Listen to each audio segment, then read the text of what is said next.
here. Tell me the story. Okay, so say it again so that I can really listen this time. It was a story about before you met Mom, you were in Aberdeen Oh, yeah, okay. I worked at KLE's, and you dated. Martha Schuler. Who else did you date? But she was only spelled with one L. Well, maybe one L. Yeah, And they Shuler. lived. See, I stayed with Herbert and Mary Oster, and I worked at KLE. And then this guy came to Aberdeen from Minneapolis and signed up people to go to look for school to become a railroad man, run the office in the railroad. Right. Because everything then. How old were you when you worked at KLE? Well, I had come back from service, so I must have been very early 20s because I went into service when I was, well, actually 19. I turned 19 in October 31st, and I went into service. For the World War II, from 1949 to 1951. Well, I was 2 years in the service. Right, I was over 49 to 51, yep. Yeah. So then you came back to Aberdeen. Right. Okay, and then the guy sent you to Montana for calligraphy school. Or for, Not Montana, where was it? Minneapolis. Yes, I lived in Minneapolis. That's how I met Betty. I know, but I thought you went way up north somewhere, and the guy said, get out of here. That was after I finished school and I went to work for the railroad, and that was out in the park. I don't know what is that, the federal park in northern Montana. And That's what I said. It was in Montana. Yeah. Yep. That's what I thought. Were you married to Mom there? Yeah. Mom was in Montana? She came out to Montana, and then we drove back because the guy there told us to get out because you earned your seniority in every 250 mile division. And he says they'll be closing these places because the diesel engine was coming out, and they were just for water stop. That's why they had to have all these water stops. So the trains Right, could fill up with yeah. water and run on steam. Right. Okay, but I still don't understand. Okay, so how long were you in Montana? Not very long. Because that's where I went to work for the railroad. Because you went to Korea in 1953, or not to Korea, but to Fort Leonard, or wherever you went for the Korean War Fort Leonard. in 1953. Right. And you were already married, Yep. had already had Chuck, and Mother was pregnant with Paula. So if you got out of the World War II in 1951, you couldn't have been in Montana for very long. No. Like months or weeks. Right. Okay. I went out there, and that's when the guy told me, Right away. yeah, get out of here because they're going to close this place up because the diesel engine are coming, and all the only reason they're having these stations is to have water for the engine, Right. steam engines, and the steam Understand. engines going out. So Mom came out with you or No, after? she came out by train. Okay. And then we drove. I had that '39 Buick, and then we drove back to Aberdeen. Always been a Buick man. Yep. So you drove back to Aberdeen, and is that when you bought the basement home, or were you No, renting? I went to work for. I went out to the college to see the guy that helped the veterans find work, and he says, "There's a little grocery store." Oh, I know," yeah. And he says, "Go help him up." Well, I went over, and he came out of the hospital, and his wife says, let's hire him because he's a good worker. And so I worked there for 18 months. A little grocery store in North Lincoln. Okay, so you worked there a long time, and what did you do? Worked in the store and delivered groceries and worked in the store. So, but back then, people didn't shop in the store. I mean, the biggest share of the groceries were they call in on a telephone and then you deliver them. So they didn't come shop in the store. Very little. That, Very little. So what you had was really like a They storage house or a warehouse, and then they'd shop, It and then wasn't a you. warehouse, it was a grocery store. They were all over Aberdeen. This was in North Lincoln and 6th Avenue North Lincoln, where that little grocery store was. Okay. And they were all over Aberdeen. But then, when Johnny Hofer on North Main Street was the first one that started, where when people came into the store where I worked at, they told us what they wanted. We went to the shelf and got it for them. But then he was the first one that started Super Value Store, Where the people could people actually came- shop. come in and they picked their own products. So there went that job. You were. Well, yeah, Jim said, I'm going to sell out. And he says, there's a shop opening in Coca-Cola. And Grandpa Roll was a customer, so he knew me. And I went down there to apply for it, and there was, you know how the stairway was, I know you were too young yet. No, I remember the steps on the outside, on the inside, but going yeah. up and then Yeah. turn. Okay, there was people lined up from upstairs all the way down to the downstairs door where you came in the front door. To interview. Yeah, and oh gosh, I'll never get that job. But Grandpa Roll knew who I was. He knew I was a good worker, so I got the job. So did he offer you the job right on the spot? Do you remember? No, he came up. Young Bob Roll had the uniform on, and he worked downstairs yet. Grandpa Roll was up in the office. I know, but who did you meet with? Grandpa Roll? Yeah, Do you remember? I can't remember for sure. Do you remember how they offered you the job? Did they call you, or did you? How did? Or I worked. We were living in a basement house, and they had bought that basement house on right across from Tiffany School on 7th Avenue. Tiffany School was on 8th Avenue, right? and so I had bought that basement house, and there was a vacant lot in the next door, and I was cleaning the weeds off that, and that's when young Bob Roll drove up and with a uniform and said, show up for work Monday morning. This was, I think, on a Friday or something like that. Wow. So that must have been in 24, 30, like 1951 51. or 52. Maybe 52. Because, Well, the only thing is, I got called back in the service. no, maybe and 53. No, I thought I was in the service. I went called back in the service in 51. From my understanding, I could be wrong, but I thought you served in World War II from 49 to 51. And then you went to Korea in 53. Chuck was born in No. 1949. I was in Italy from 45 to 47, Okay. right after I got out of high school. That makes sense. Okay, that makes I sense. got out of high school in 47. I'm sorry. Okay. Okay, so then explain what a basement house is.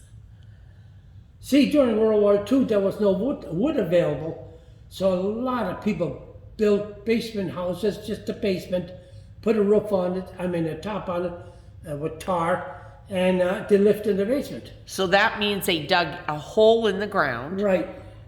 and that's why, okay, but there was no house above ground. Not You'd if walk in and walk down steps Yep. into the house. Right. Were the ceilings as tall as inside of a regular house today? Not this, don't compare it to this, no, but I don't think so. it was comfortable? Oh yeah, because you were underground, so it was, and we had a little oil stove, But no light, very dark. Well, There were windows at the top, I know, because just like our basement. yeah, it was out of the ground at the base. A little bit. Well, the windows were all out. A lot of basements that were flat on the ground, and then the basement was below, and then they had these half circle deals. Right. And the windows were down below. Right. Not this one. Oh, The so your were windows are above up. ground. Okay, so you could see out Oh, then. yeah. Oh, that's different than I thought. Okay. So you bought that, and then when did you buy the house in Aberdeen? I mean, that I grew up in. 53? When you got back from Korea? Yeah. Yeah, because Betty took Charles in, what was it, Paula? And the Charles. hockey, and went up to collect the rent. The guy that rented, he was slow getting the rent paid. So she walked all the way from 6th Avenue until 7th Avenue by Tiffany and to get the rent. That's pretty brave. You were in Fort Leningrad, Yeah, for Lindenwood. Leonardwood, and so she went and got the rent. Okay, and then you came back, and then you sold the basement house. Well, no, we moved back in the basement house. Okay, because did you? Oh, you rented it while you were Gone. and she stayed with somebody. She stayed with her girlfriend. She worked at was it Arts Studio, and not the studio on 6th Avenue, but on the side street where they developed the film. Oh, okay. And she worked in that department. Okay, so then when you came back, you moved back into the basement house. No, but we didn't finish the story. She worked there, and Teresa Welk.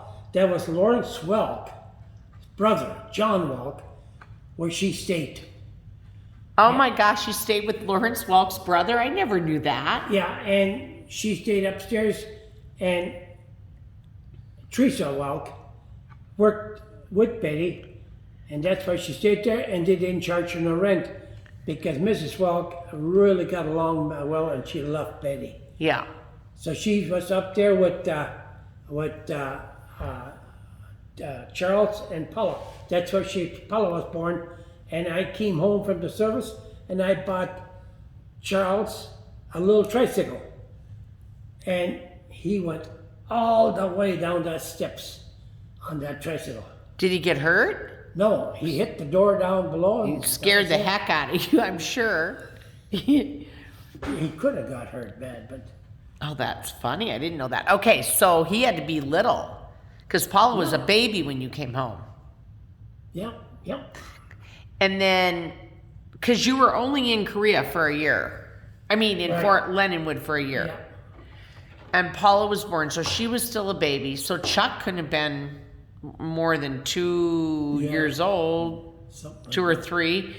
And then, okay, so then what? So then you And- bought the And house. Betty then, her dad came and got her from Aberdeen in a pickup, and he took the washer because I had bought a brand new Maytag washer, and they were popular those times.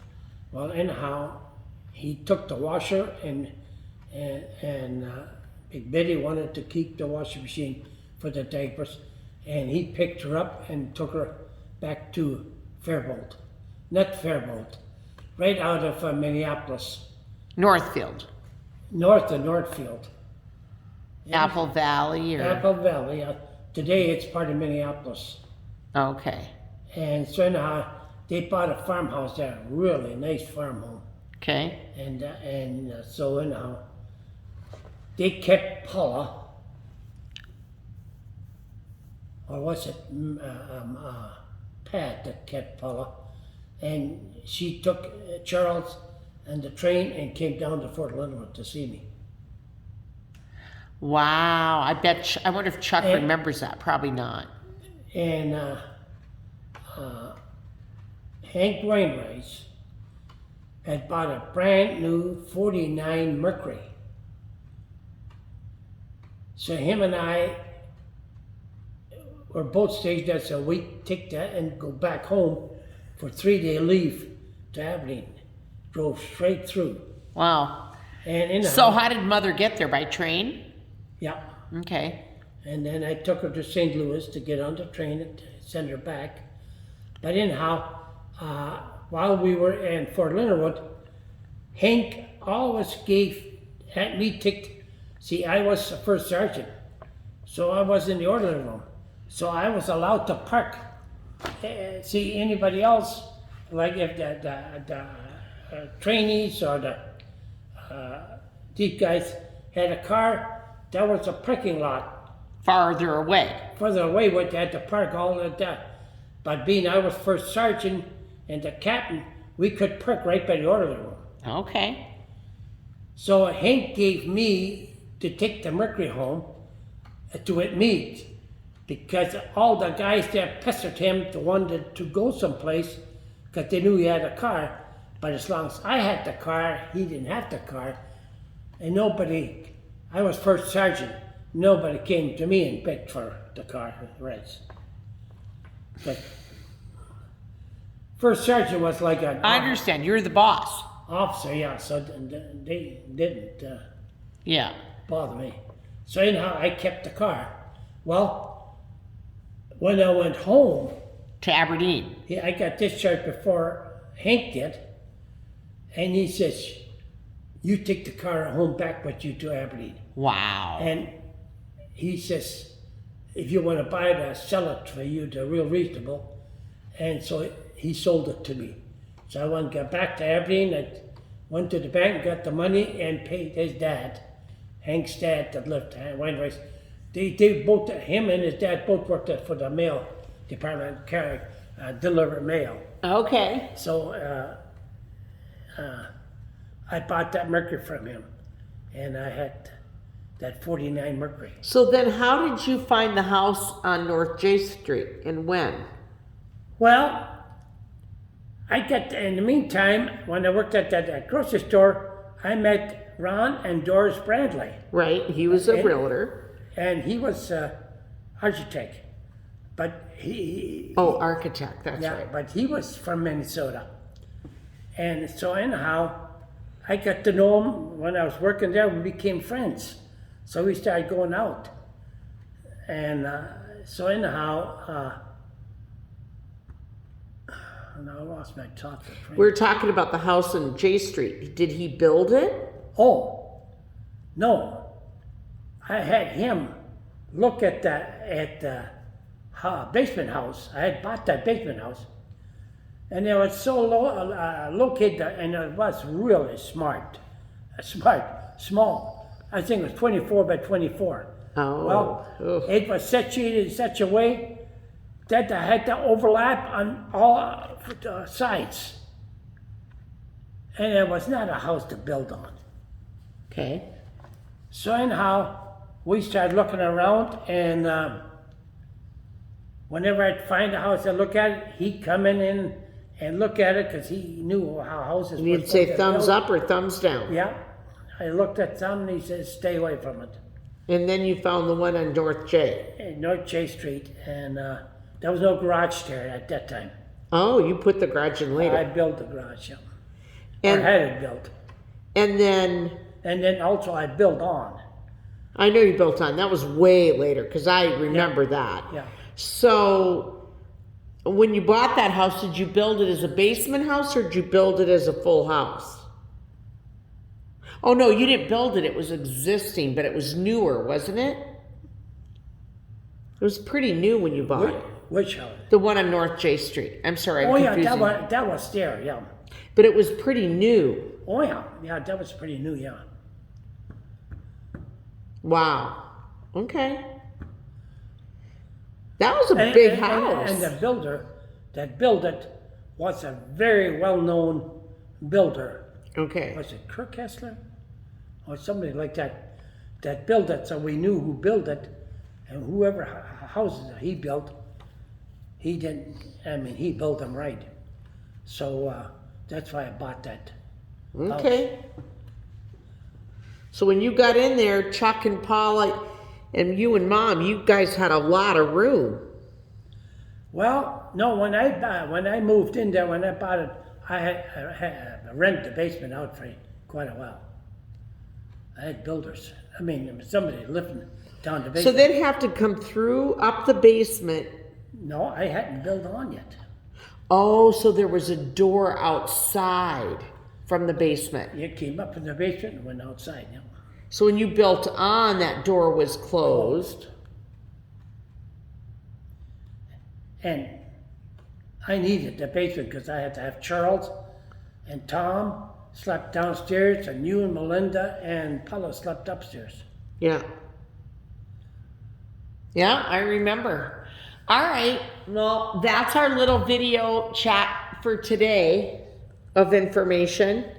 We're going to go play 5 Crown, and guess what? Should I tell you a secret? I'm going to win.